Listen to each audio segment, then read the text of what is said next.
All right, you guys, we're going to continue our discussion of functions by talking about function operations, okay? In the same way that you guys know how to add and subtract and multiply and divide numbers, we're going to figure out how to do those same operations but with functions, okay? So it's important that you know what the notation looks like so that you apply the appropriate operation, okay? So if you are ever asked to find the sum of f and g, sum means addition, so you're going to be adding the two functions together.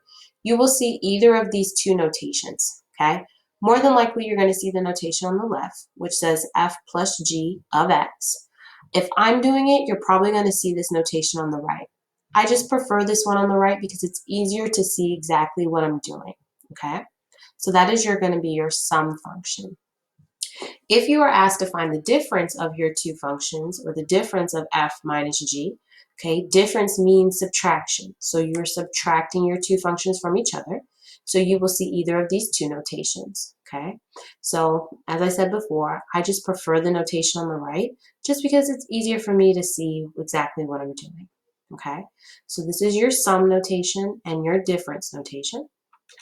The next two that you have are product and quotient, okay?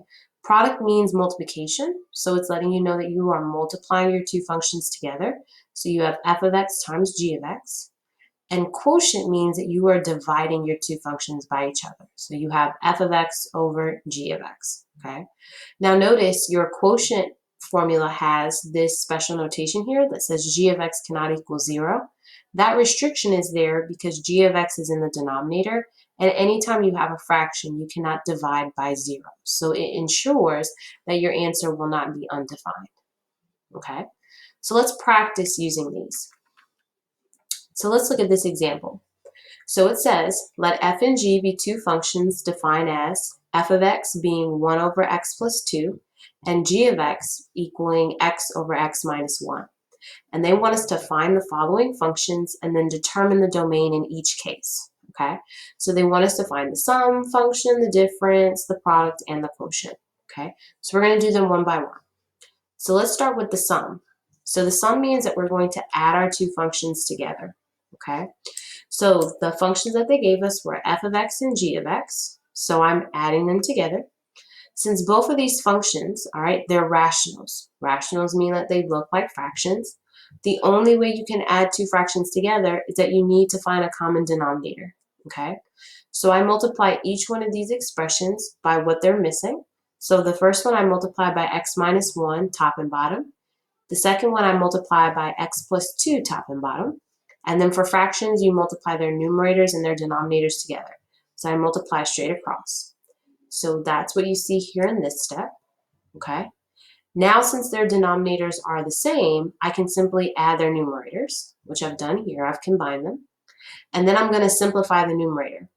So this x times x plus 2, I distribute the x. So it gives me this, x minus 1 plus x squared plus 2x. And then I just rearrange it so that my terms are in descending order, which means from highest power to lowest, just so that it's more organized.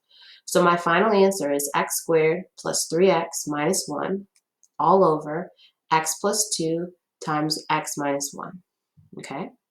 Now we've got to do the second part of this problem. So the second part was to determine the domain. So we talked about domains a little bit before in previous videos. So when I'm looking at the domain, I'm looking at my final function, okay? My final function, I need to determine if it's a polynomial, a rational, or a radical. This function is a rational. It looks like a fraction. That's our key word. And we know that anytime we are looking for the domain of a rational, okay, the denominator cannot equal 0, okay? So what I've done is I've set the denominator equal to 0 and solve for those values. And I find that x cannot equal -2 or 1 because they make the denominator 0. So I can plug in anything else I want. I just can't plug in these values, okay? Now, one thing I want you to be careful of, when you are asked to find the domain, you were asked for all the x values that you can plug into this function and not have any problems. But this function is based off of these two original functions. So you have to make sure that you account for the values that you cannot plug in here from the start, okay? So it just so happens that both of the functions we were given are rationals, okay, in themselves, which means that you can't plug in anything into either f of x or g of x that's going to make their denominator 0. So for f of x, you can't plug in a -2, and for g of x, you can't plug in a +1. You always need to make sure that those values that make these two functions undefined are covered in your final answer, okay? So it just so happens that the same two values that make our original functions undefined are the same values that make our final function undefined. So we're good, but just always make sure that you check that, okay? All right, so we're done with A. Let's do B. All right, so B is our difference function. So we're going to do something similar to what we did before. The only difference is that we are subtracting two functions this time. So I've placed my f and g where they're supposed to go, and I'm subtracting them. Now, because I have two functions that I am subtracting, the only way that I can do that, I'm still going to need a common denominator for this one. So just like before, I multiply each one of these expressions by what they're missing. Okay. I multiply their numerators and simplify. Okay. And then I combine my like terms and write in descending order. So this time I've got -x squared minus x minus 1 all over x plus 2 times x minus 1. Okay. Now, just like the previous problem, remember you have to find the domain. So once again, the problem that we've been given, the final one, is a rational. It looks like a fraction. It behaves like a fraction, which means that the denominator cannot equal 0. So once again, I set the denominator equal to 0 and solve for x. And this tells me that I can plug in anything I want into this function as long as it doesn't make the denominator 0. Okay.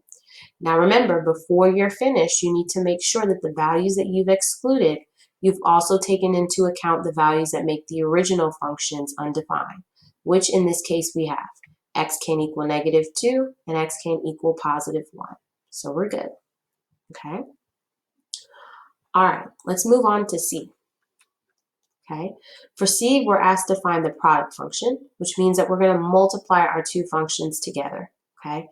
So this one's a lot simpler than the first two because we don't have to find a common denominator or anything like that. We can just multiply straight across. Numerator times numerator, denominator times denominator. And this happens to be our final answer. Okay.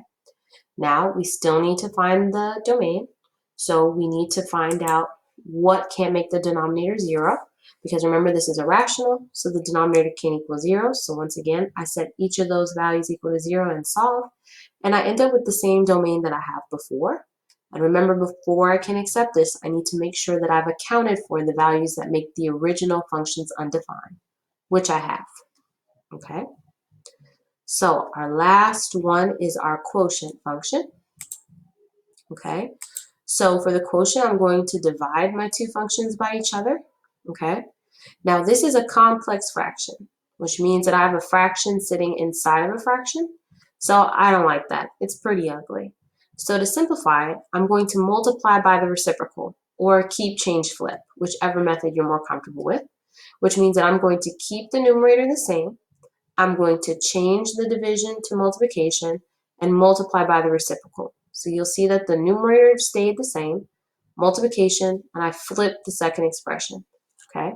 Now when I do this, I'm going to multiply straight across. So it's going to give me x minus 1 in the numerator and x times x plus 2 in the denominator. Okay. And then just like our other three problems, I'm going to find the domain.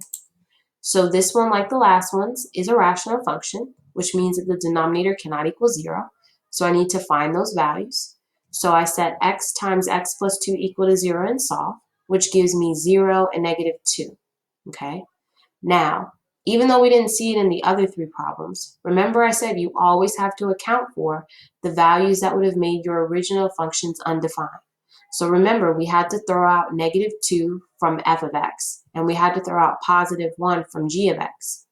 In our problem, though, the only values that made our denominator undefined were 0 and -2. So the +1 from g of x originally is not accounted for. So I have to make sure that I exclude that from the domain. Okay, so altogether I have -2, 0, and 1 that need to be excluded. Okay, so be careful. I hope this helps.